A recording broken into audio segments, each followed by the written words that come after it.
हमारा टॉपिक है एंडोस्पर्म या भ्रूणपोष।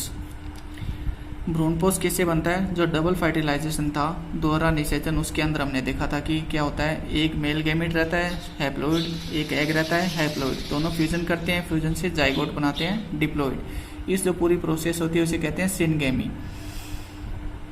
उसके बाद में सेकंड जो प्रोसेस होता है उसमें क्या होता है, एक मेल गैमेट हैप्लॉइड रहता है और सेकेंडरी न्यूक्लियस द्वितीयक केंद्रक ये डिप्लॉइड होता है। दोनों फ्यूजन करेंगे, फ्यूजन से एंडोस्पर्म का निर्माण करते हैं, ये ट्रिप्लॉइड होता है। और ये जो पूरी प्रोसेस होती है वो कहलाती है ट्रिपल फ्यूजन। तो एंडोस्पर्म का निर्माण किसकी वजह से होता है? ट्रिपल फ्यूजन की वजह से। डेफिनेशन में क्या होगा, एंजियोस्पर्म प्लांट में डबल फर्टिलाइजेशन के दौरान मेल गैमेट व एग मिलकर जाइगोट का निर्माण करते हैं, जबकि जो दूसरा मेल गैमेट व सेकेंडरी न्यूक्लियस होते हैं वो ट्रिपल फ्यूजन के द्वारा जिस संरचना का निर्माण करते हैं उसे एंडोस्पर्म कहते हैं। तो एंडोस्पर्म किससे बनता है? ट्रिपल फ्यूजन के द्वारा बनता है, मेल गैमेट और सेकेंडरी न्यूक्लियस के फ्यूजन से। जो एंजियोस्पर्म प्लांट्स होते हैं उनमें एंडोस्पर्म ट्रिप्लॉइड होता है यानी त्रिगुणित होता है, जबकि जिम्नोस्पर्म प्लांट में ये हैप्लॉइड होता है, क्योंकि जो एंडोस्पर्म बनता है वो फर्टिलाइजेशन की प्रोसेस से पहले ही बन जाता है। जिम्नोस्पर्म में एंडोस्पर्म फर्टिलाइजेशन से पहले बनता है तो हैप्लॉइड होता है। अब एंडोस्पर्म कितने प्रकार के होते हैं? Types of endosperm. तो ये 3 प्रकार के होते हैं। पहला न्यूक्लियर एंडोस्पर्म, दूसरा सेल्यूलर एंडोस्पर्म और तीसरा हेलोबियल एंडोस्पर्म।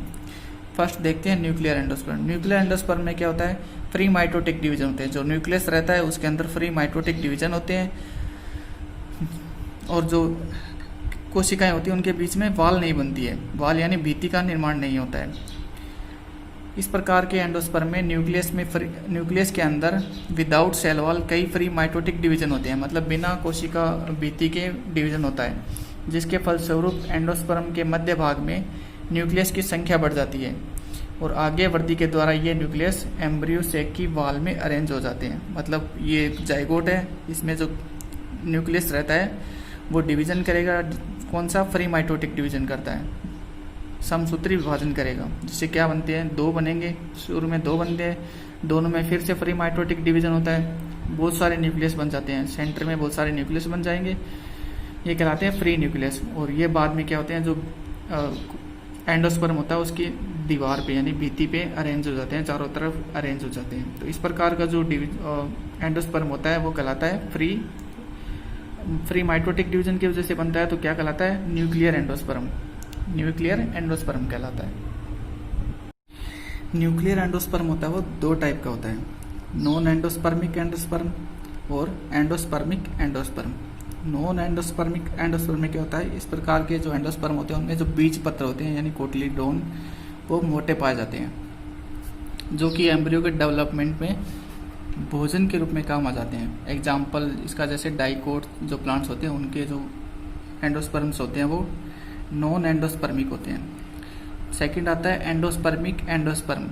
एंडोस्पर्मिक एंडोस्पर्म, इस प्रकार के एंडोस्पर्म में जो बीज पत्र होते हैं वो पतले पाए जाते हैं, यानी जो कोटिलीडोन्स होते हैं वो पतले बनते हैं, जो भोजन के रूप में काम नहीं आते हैं, अतः इनमें भोजन शेष रह जाता है। और एग्जाम्पल है इसका मोनोकोट जो प्लांट्स होते हैं उनके अंदर जो एंडोस्पर्म बनते हैं वो एंडोस्पर्मिक एंडोस्पर्म कहलाते हैं। सेकेंड जो टाइप आता है एंडोस्पर्म का वो आता है सेल्यूलर एंडोस्पर्म यानी कोशिकीय भ्रूणपोष।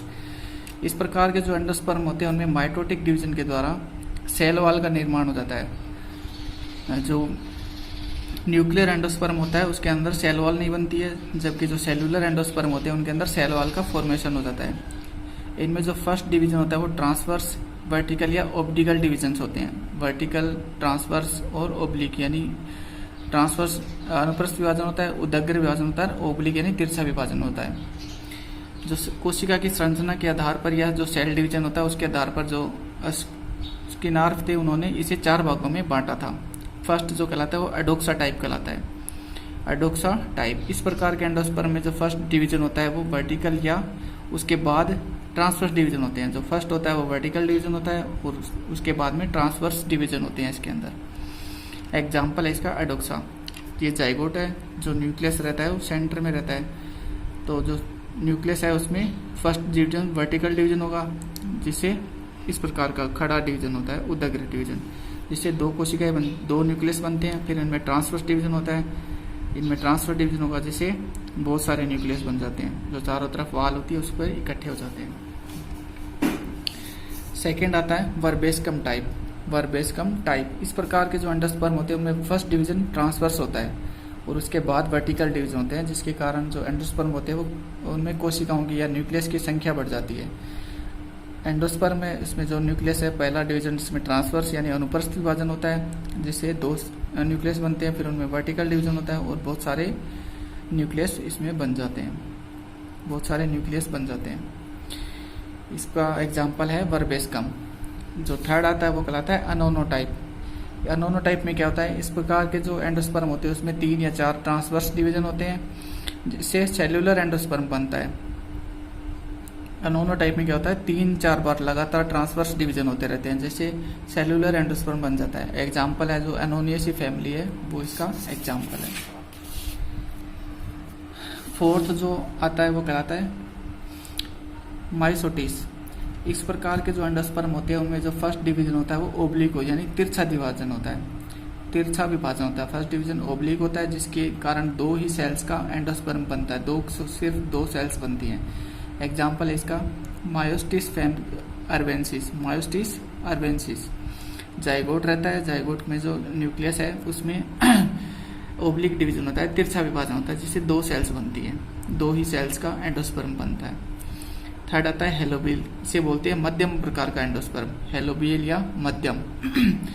ये जो एंडोस्पर्म है वह न्यूक्लियर व सेल्यूलर के बीच का होता है, ना तो पूरा न्यूक्लियर होता है ना ही सेल्यूलर होता है, दोनों के बीच का बनता है, जिसमें फर्स्ट डिवीजन ट्रांसवर्स होता है और उसके बाद में फ्री माइटोटिक डिवीजन होते हैं। जो इस कारण क्या होता है, दोनों सेल्स में न्यूक्लियस की संख्या बढ़ जाएगी और जो न्यूक्लियस है वो सेल वाल पर अरेंज हो जाते हैं। एग्जाम्पल इसका मोनोकोट जो प्लांट्स होते हैं उनके अंदर हेलोबियल या मध्यम प्रकार का एंडोस्पर्म पाया जाता है। न्यूक्लियस रहेगा, न्यूक्लियस में ट्रांसवर्स डिवीजन होते हैं, ट्रांसवर्स डिवीजन से 2 सेल्स 2 या न्यूक्लियस बनेंगे, उनमें फिर जो दोनों सेल्स हैं उनमें फ्री माइटोटिक डिवीजन होता है, जिससे बहुत सारे न्यूक्लियस बन जाते हैं और ये जो वॉल होती है सेल वॉल उस पर इकट्ठे हो जाते हैं चारों तरफ। इसके बाद में आते हैं एंडोस्पर्म होस्टीरिया। एंडोस्पर्म में कौन कौन से होस्टीरिया पाए जाते हैं।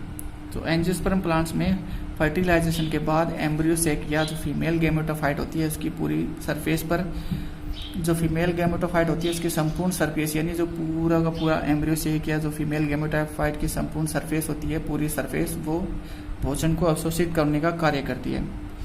एंजियोस्पर्म प्लांट में 3 प्रकार के एंडोस्पर्म होस्टीरिया पाए जाते हैं। फर्स्ट कहलाता है चार्जियल एंडोस्पर्म होस्टीरिया। ये जो होस्टीरिया होते हैं वो चार्जियल एंड, जो चार्जियल एंड होता है ऊपर की ओर वहाँ पाया जाता है और इस प्रकार के होस्टीरिया होते हैं वो वर्मी फॉर्म होते हैं यानी कर्मी के आकार के अपेंडेजेस यानी उपांग के रूप में पाए जाते हैं। एग्जाम्पल है इसका ग्रेविलिया रेबुस्टा। जो चार्जा एंड होता है, चार्जा एंड उस टाइप में, जैसे ये जाइगोट है, इसमें जो चार्जा एंड यानी ऊपर की ओर, ऊपर का जो भाग होता है उसे बोलते हैं चार्जा एंड, नीचे की ओर होता है माइक्रोपाइलर एंड। माइक्रोपाइलर एंड नीचे की ओर होता है, ऊपर वाला चार्जा एंड। तो जो चार्जा एंड होता है उस तरफ ये होस्टीरिया पाए जाते हैं। कैसे होते हैं, वर्मी फॉर्म होते हैं, कर्मी के आकार के होते हैं। इस प्रकार के एंडोस्पर्म होते हैं वो और जो होस्टीरिया होते हैं वो कहलाते हैं चार्जल एंडोस्पर्म होस्टीरिया। सेकेंड जो आता है वो होता है माइक्रोपाइलर एंडोस्पर्म होस्टीरिया। माइक्रोपाइलर एंडोस्पर्म होस्टीरिया, ये जो माइक्रोपाइलर एंड होता है उस साइड से जो होस्टीरिया होते हैं वो प्रवेश करते हैं, वो कहलाता है माइक्रोपाइलर होस्टीरिया। माइक्रोपाइलर एंड की ओर पाए जाते हैं। एग्जाम्पल है इसका इम्पेशन रोयली, इम्पेशन रोयली। थर्ड टाइप का आता है चार्जियल माइक्रोपाइलर होस्टीरिया।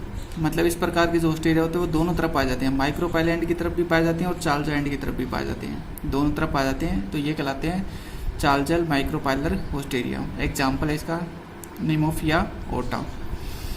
माइक्रोपाइलर एंड की तरफ भी रहते हैं और चार्जा एंड की तरफ भी रहते हैं। इसके बाद में आता है फंक्शंस ऑफ एंडोस्पर्म। एंडोस्पर्म क्या काम करता है, जो प्लांट में जो जाइगोट होते हैं उनके अंदर एम्ब्रियो को फूड प्रदान करने का काम करता है। एंजियोस्पर्म प्लांट में वृद्धि कर रहे जाइगोट तथा एम्ब्रियो को फूड प्रदान करने का काम करता है। इसके अलावा फर्टिलाइजेशन के बाद एंडोस्पर्म बनता है, उसके बाद एम्ब्रियो में फिर आगे विभाजन होते हैं और सीड बनने के लिए प्रेरित करता है। सीड बनने के लिए जो एंडोस्पर्म होता है वो आवश्यक होता है।